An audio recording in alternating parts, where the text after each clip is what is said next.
Ces mesures sont fortes, c'est volontaire. Elles sont exigeantes, nous le savons. Mais ces mesures sont nécessaires, surtout essentielles, pour protéger toutes les Françaises et tous les Français, pas seulement les personnes les plus âgées. Essentielles pour bloquer la propagation de ce virus, pour éviter à tout prix la surcharge de notre système de santé. Essentielles pour combattre le Covid-19 et limiter au maximum le nombre de ses victimes. Les mesures annoncées par le Président de la République jeudi, puis par le Premier ministre samedi, étaient d'ores et déjà des étapes majeures. Je tiens à mon tour à saluer toutes celles et tous ceux qui, par épris de responsabilité, ont pris leurs dispositions, ont pris la mesure de la situation. Cependant, le constat est lourd, mais il s'impose. La progression du Covid-19 continue et trop de personnes font encore peu de cas des consignes sanitaires données.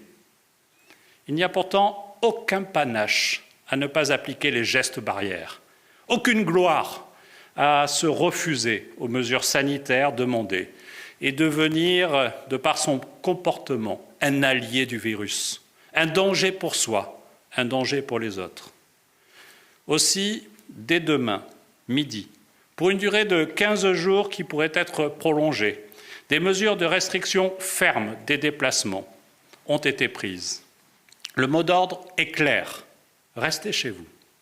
Il s'agit de mesures de confinement, sur le modèle de ce que nos voisins espagnols ou italiens ont mis en place. Ce que le Président de la République a décrit, ce sont les mesures les plus restrictives aujourd'hui en vigueur en Europe. Nous menons un combat. Nous le ferons respecter. Toutefois, l'activité de notre pays ne doit pas s'arrêter totalement. Des exceptions pourront être tolérées pour les déplacements entre le domicile et le lieu de travail, lorsque ces déplacements sont indispensables pour des activités ne pouvant être interrompues ni organisées sous forme de télétravail.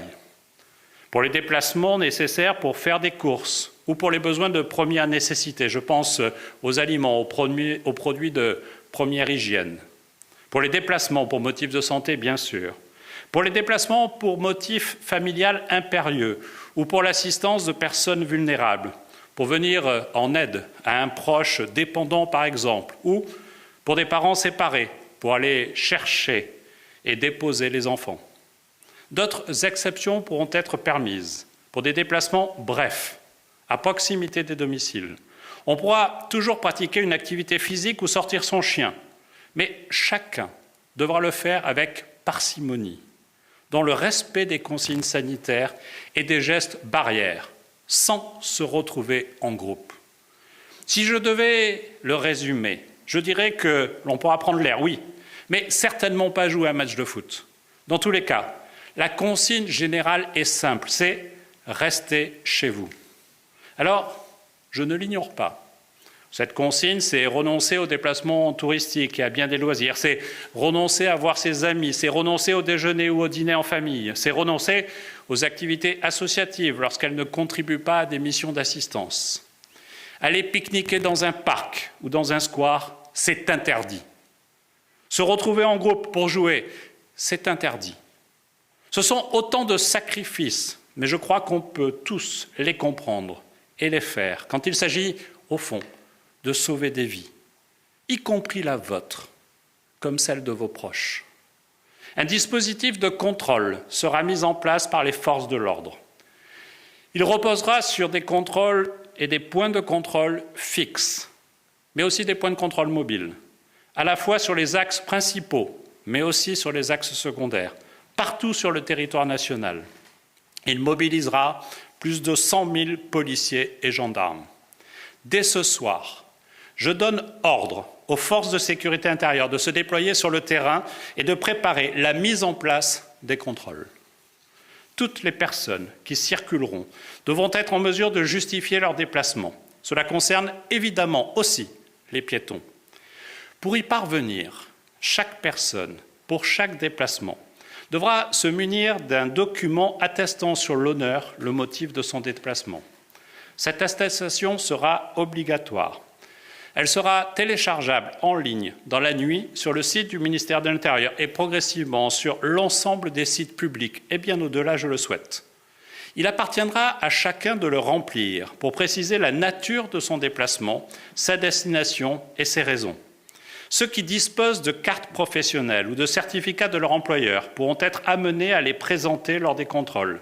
Leurs cartes pourront aussi servir lieu d'attestation. Ce sera notamment le cas, par exemple, des cartes de presse, car l'information jouera un rôle essentiel aussi dans le combat contre le virus. Enfin, cette attestation pourra être également réalisée sur papier libre pour ceux qui ne disposent pas d'une imprimante ou d'un accès à Internet. La violation de ces règles est actuellement punie d'une amende de l'ordre de 38 €. Elle sera portée très rapidement à un niveau supérieur qui pourrait être de 135 €. Notre objectif n'est pas de sanctionner, mais d'en appeler à la responsabilité de tous.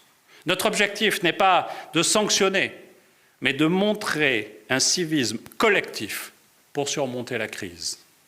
Notre objectif n'est pas de sanctionner, mais s'il le faut, nous le ferons.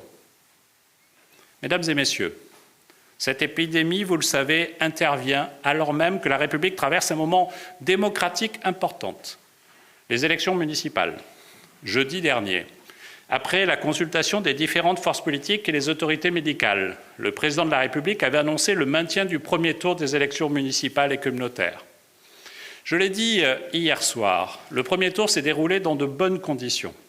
Les électeurs ont été accueillis dans tous les bureaux de vote du pays, dans des conditions d'organisation particulières, respectant les recommandations sanitaires émises. Le premier tour a permis d'élire les conseillers municipaux de plus de 30 000 de nos communes, ce qui représente environ 65% des 43 millions d'électeurs que compte notre pays. L'organisation remarquable mise en place, et je veux ici à nouveau saluer la rigueur et l'engagement des maires, élus, candidats et fonctionnaires qui ont contribué à cette réussite, mais aussi le civisme des électeurs. Et cela va permettre qu'à la fin de cette semaine, les conseils municipaux puissent désigner 30 000 maires dans notre pays. Les élections qui ont été conclusives à l'issue du premier tour sont acquises. Nul ne comprendrait en effet que les résultats réguliers d'élections organisées conformément aux lois de la République et qui ont permis de pourvoir à l'issue du premier tour les conseils municipaux soient remis en cause. C'est l'expression de la volonté du peuple. C'est le respect aussi que nous devons au suffrage universel. Toutefois, pour environ 5 000 communes, les résultats du premier tour exigent l'organisation d'un second tour de scrutin. Pour ces communes, un second tour sera organisé. Il doit l'être et il le sera. Le président de la République a indiqué tout à l'heure que les expertises scientifiques sollicitées conduisent à reporter l'organisation du second tour dans les 5 000 communes où sa tenue est nécessaire. Il a consulté ce jour les présidents des assemblées. Le Premier ministre a également consulté les représentants des forces politiques du pays. Et il est apparu qu'un consensus existait sur la nécessité de reporter le second tour de l'élection municipale. Cela sur ce double fondement, à la fois l'expertise médicale d'une part et le consensus politique d'autre part. 2 textes seront pris. Ils permettront de tenir compte des circonstances sanitaires exceptionnelles que nous vivons et organiseront le report du second tour des élections municipales et communautaires dans les communes où il devait se tenir. Un décret pris en Conseil des ministres dès demain abrogera la convocation des électeurs pour le second tour des élections municipales et communautaires qui était prévu samedi 22 mars. Un projet de loi qui sera examiné lui aussi dès demain, mais par le Conseil d'État et mercredi par le Conseil des ministres, organisera le report de ce scrutin à une date ultérieure, au plus tard au mois de juin. Ce projet de loi prévoira que dans un délai de 6 semaines au plus, c'est-à-dire dans le courant du mois de mai, un rapport du Conseil scientifique créé pour la gestion de la crise sanitaire du coronavirus statuera sur la possibilité, au plan sanitaire, d'organiser les élections à un horizon de 6 semaines, c'est-à-dire à compter de la mi-juin. Évidemment, nous présenterons ce rapport d'expertise à l'ensemble des forces politiques de notre pays. Et c'est avec elles que nous prendrons la décision précise du choix de maintenir et du choix de la date qui est possible d'ici la fin du mois de juin. Nous déterminerons précisément cela avec l'ensemble des partis politiques. L'échéance de demain soir, 18h, ne s'applique donc pas. Celle qui fait que les candidats qui veulent concourir pour le second tour présentent leur candidature. Le délai donc pour déposer les candidatures sera repoussé par le projet de loi. Concrètement, pour organiser le second tour, le projet de loi comprendra plusieurs mesures fortes. Il confirmera que les conseillers municipaux ou communautaires élus dès le premier tour entrent en fonction immédiatement. Pour les communes où le premier tour n'a pas été conclusif, le projet de loi prévoira que le mandat des conseillers municipaux et des maires sera prolongé par la loi autant que nécessaire. Les maires et les conseils municipaux en place administreront les communes jusqu'à ce que le second tour soit tenu. Dans les communautés de communes, communautés d'agglomération, métropoles, ces intercommunalités qui organisent bien souvent les services publics essentiels à la population, nous prévoirons un régime spécifique répondant au caractère exceptionnel de notre situation.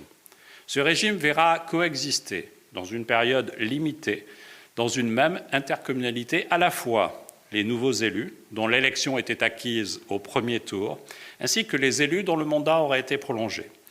Il sera proposé et organisé dans ces collectivités une élection d'un président et d'un exécutif dont le mandat sera limité jusqu'à ce que le renouvellement général des élus ait pu intervenir. Une fois les élections achevées, un nouvel exécutif sera mis en place. Le projet de loi habilitera le gouvernement à prendre par ordonnance les mesures nécessaires à l'organisation du report de ce second tour. Celles-ci concernent notamment les modalités de financement des campagnes, de tenue de liste et d'autres questions techniques relatives à l'organisation du report du second tour. Cet ensemble de mesures sera traduit dans les textes qui seront déposés immédiatement au Parlement. Ainsi, aux côtés de l'État, les collectivités pourront jouer tout leur rôle dans les jours qui viennent, car nous avons besoin d'elles et nous savons toute l'importance des services publics essentiels qu'elles administrent pour nos concitoyens. C'est pourquoi nous avons aussi veillé à ce que leur continuité soit garantie, tout comme la continuité des services publics qu'elles administrent pourra être assurée. Enfin, le président de la République a annoncé, toujours dans le même et unique objectif de freiner la propagation du virus, des mesures concernant nos frontières. Tout comme il est nécessaire de rester chez soi, les déplacements transfrontaliers doivent être réduits, comme les autres, au strict et nécessaire minimum. Pour réussir, notre action ne peut s'inscrire que dans le cadre d'une réponse globale européenne, qu'il s'agisse des frontières extérieures de l'Europe ou des frontières nationales au sein de l'Union européenne. C'est pourquoi, ces derniers jours, le président de la République a échangé avec ses homologues, avec la présidente de la Commission européenne et le président du Conseil européen. J'ai été en contact étroit avec mes homologues des pays européens ainsi qu'avec la commissaire aux Affaires intérieures. Ce matin même, nous avions, avec la Commission et les ministres de l'Intérieur de l'Union européenne, une visioconférence pour harmoniser nos actions. Permettez-moi de revenir sur ce sujet également évoqué ce soir par le président de la République. Premièrement, s'agissant des frontières extérieures de l'Union européenne, alors que nous mettons tout en œuvre au niveau européen pour contenir la contamination du Covid-19, nous devons veiller à empêcher les mouvements internationaux qui pourraient renforcer la pandémie. C'est la raison pour laquelle la France appuie les propositions présentées cet après-midi même par la présidente de la Commission européenne. Les entrées de tous les ressortissants étrangers dans l'espace Schengen sont proscrites. Cela signifie que seuls les citoyens des États membres de l'espace Schengen et de l'Union européenne, ainsi que les ressortissants du Royaume-Uni, qui restent soumis dans la période de transition du Brexit au droit européen, pourront entrer dans notre espace de circulation commune.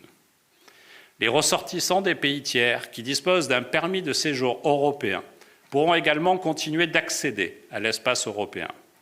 Quelques autres exceptions seront aménagées pour les personnels de santé ressortissants des pays tiers, par exemple. Par ailleurs, je veux le souligner, la circulation entrante et sortante de marchandises se poursuivra. Mais pour les ressortissants de pays tiers qui n'ont pas de raison impérative de se rendre en Europe, alors ils feront l'objet d'une interdiction d'entrée. En limitant ainsi les franchissements des frontières extérieures de l'Union européenne, nous limiterons la propagation de la pandémie. Cette décision que la France prend en accord avec la Commission européenne, elle devra être prise de manière identique et simultanée par l'ensemble de nos partenaires européens. Ce sera un véritable test pour l'Europe. Nous le devons aux citoyens européens. Deuxièmement, s'agissant des frontières intérieures de l'Union européenne, vous l'avez vu, des mesures ont d'ores et déjà été prises ces derniers jours pour limiter les échanges, que ce soit avec l'Italie, l'Allemagne hier ou l'Espagne aujourd'hui. J'insiste, il ne s'agit pas pour nous de procéder à une fermeture totale des frontières. Il s'agit de limiter les échanges au strict nécessaire. Il ne faut plus de circulation transfrontalière qui ne soit pas indispensable. C'est cohérent avec les mesures de confinement que nous prenons. Ainsi, en coordination avec mes homologues des pays voisins, nous mettons en place des contrôles des déplacements transfrontaliers non nécessaires. Cela de part et d'autre de nos frontières et en bonne coordination avec les polices aux frontières des pays voisins. Ceux qui n'auront pas vocation à franchir ces frontières seront invités à faire demi-tour. En revanche, je veux rassurer les nombreux travailleurs transfrontaliers. Sur la base de justificatifs de domicile et d'emploi, vous serez autorisés à continuer de franchir les frontières que vous franchissez quotidiennement, et c'est nécessaire. De la même façon, il est hors de question de pénaliser le transport de marchandises, quel qu'il soit. L'approvisionnement de matériel de soins ou encore en denrées alimentaires ou de première nécessité ne sera donc pas impacté par ces mesures.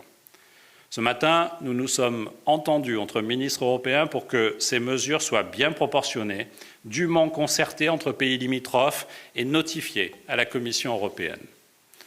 Mesdames et messieurs, au début de cette intervention, j'ai employé les mots « combattre le Covid-19 ». Le président de la République l'a dit tout à l'heure, c'est bien une guerre que nous menons contre le virus.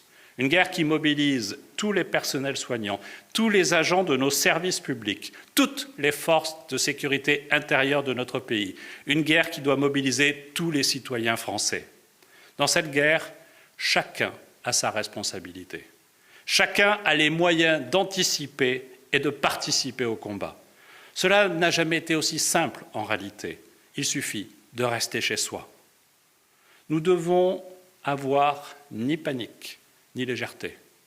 Nous devons agir ensemble, faire République, respecter les consignes, les gestes barrières, rester chez soi. L'épidémie de Covid-19 nous concerne tous. Et c'est ensemble, et ensemble seulement, que nous pourrons la surmonter. Je vous remercie. S'il y a des questions.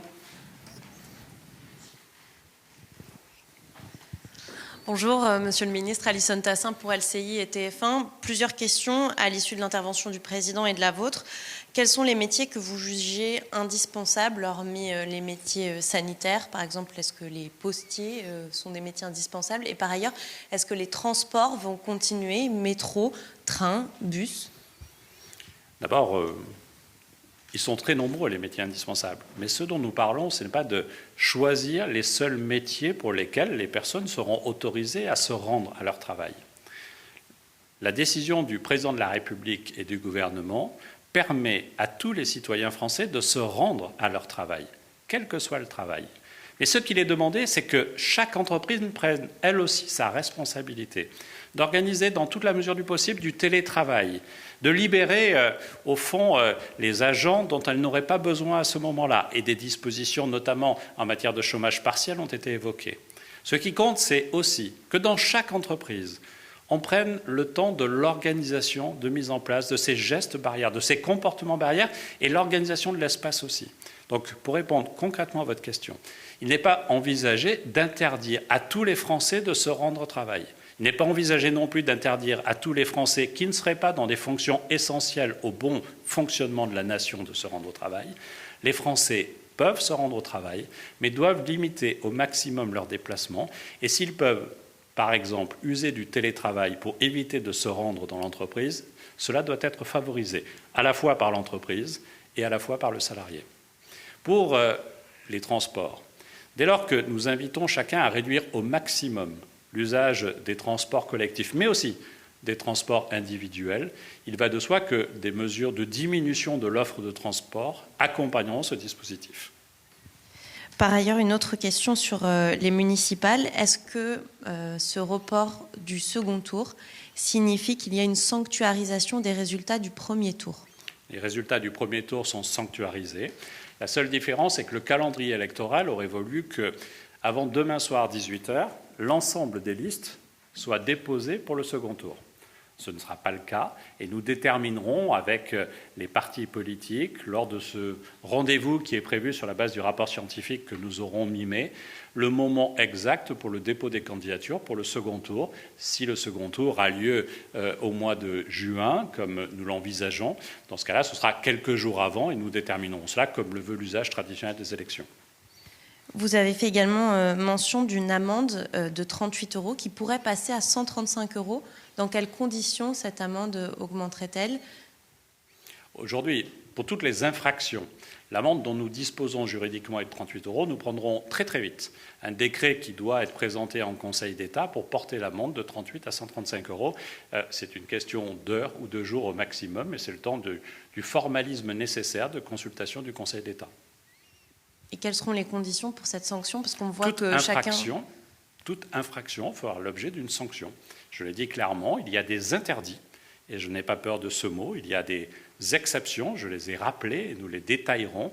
Il y aura très vite sur l'ensemble de nos supports de communication des questions-réponses qui permettront de répondre à des questions extrêmement pratiques. Est-ce que je peux sortir mon chien une fois par jour ? La réponse est oui, mais rapidement, dans le cadre de l'accompagnement des besoins naturels du chien. Et donc nous répondrons précisément à cela. Dans ce cas-là, on remplit une petite fiche que l'on télécharge et on a le droit de sortir dans ce cadre-là. Ceux qui enfreignent ces règles pourront faire l'objet, effectivement, d'une amende. Et concrètement, ça va se passer comment pour les policiers ? On a du mal à s'imaginer comment ils vont pouvoir faire la différence entre une personne qui va faire son jogging et qui n'a pas, et une autre qui n'aurait pas le droit de sortir, qui sortirait du cadre légal.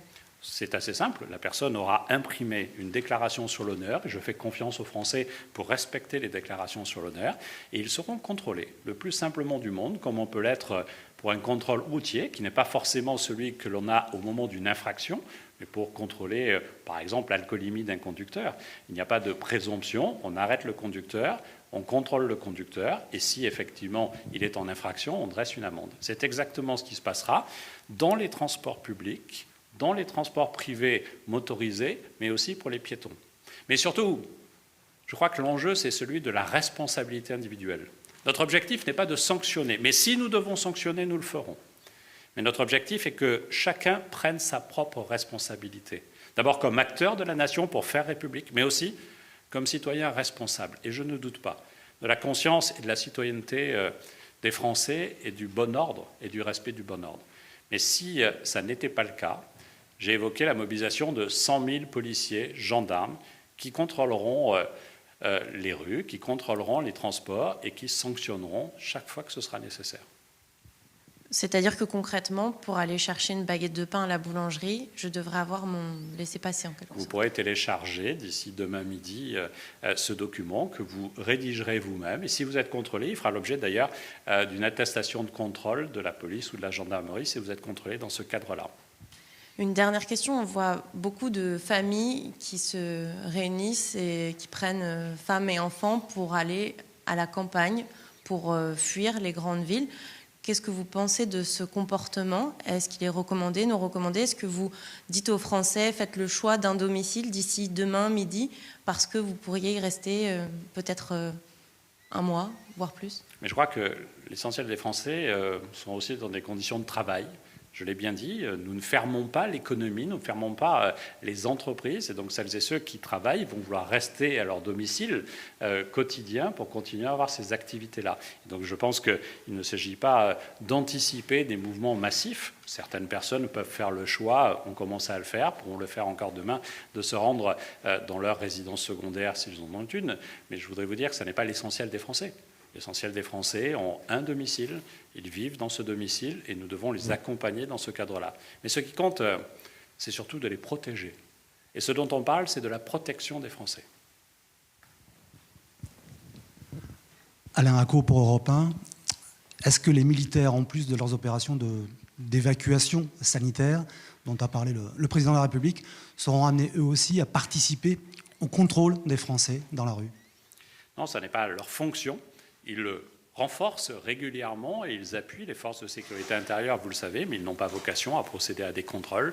J'ai indiqué un chiffre de 100 000 policiers et gendarmes qui seront mobilisés, mais ça n'est pas pour mettre en cause la qualité de l'engagement des militaires qui sont très présents à nos côtés au quotidien et qui seront aussi, le président de la République l'a dit, totalement engagés dans la gestion de la pandémie et notamment dans des transports sanitaires, dans des renforts sanitaires. Je pense aussi à tout le corps médical de l'armée qui est totalement engagé au moment où je vous parle. Donc il y a des partenariats naturels, évidents, mais il n'y a pas de mobilisation de l'armée pour contrôler nos rues, ça n'est pas le cas. Et nos forces de sécurité intérieure sont largement déployées pour cela. Certains syndicats de police dénoncent le manque de moyens comparé notamment aux policiers italiens, par exemple, qui sont équipés systématiquement, paraît-il, de masques, notamment à la frontière franco-italienne. Une note de la DGPN d'il y a quelques jours parle d'un kit, simplement par un kit de gel et de masques par véhicule de police. Est-ce que c'est suffisant ? Une doctrine d'emploi des masques a été définie non pas par le ministère de l'Intérieur, mais par les professionnels de santé. Et c'est cette doctrine d'emploi que nous appliquons pour les policiers, pour les gendarmes, au moment où ils seraient en contact avec une personne susceptible de présenter le Covid-19 ou d'avoir le Covid-19 et de se protéger. C'est cette doctrine d'emploi qu'il faut proposer et développer pour nos forces de sécurité intérieure. Mais nous devons respecter, nous aussi, le protocole d'utilisation des masques tel qu'il a été défini par le Conseil scientifique et nous devons accompagner. Mais votre question me permet surtout de souligner leur engagement, des policiers, des gendarmes, mais aussi des pompiers, qui sont totalement mobilisés au quotidien pour le service des Français et qui sont très engagés aussi dans la lutte contre le Covid-19. Merci beaucoup.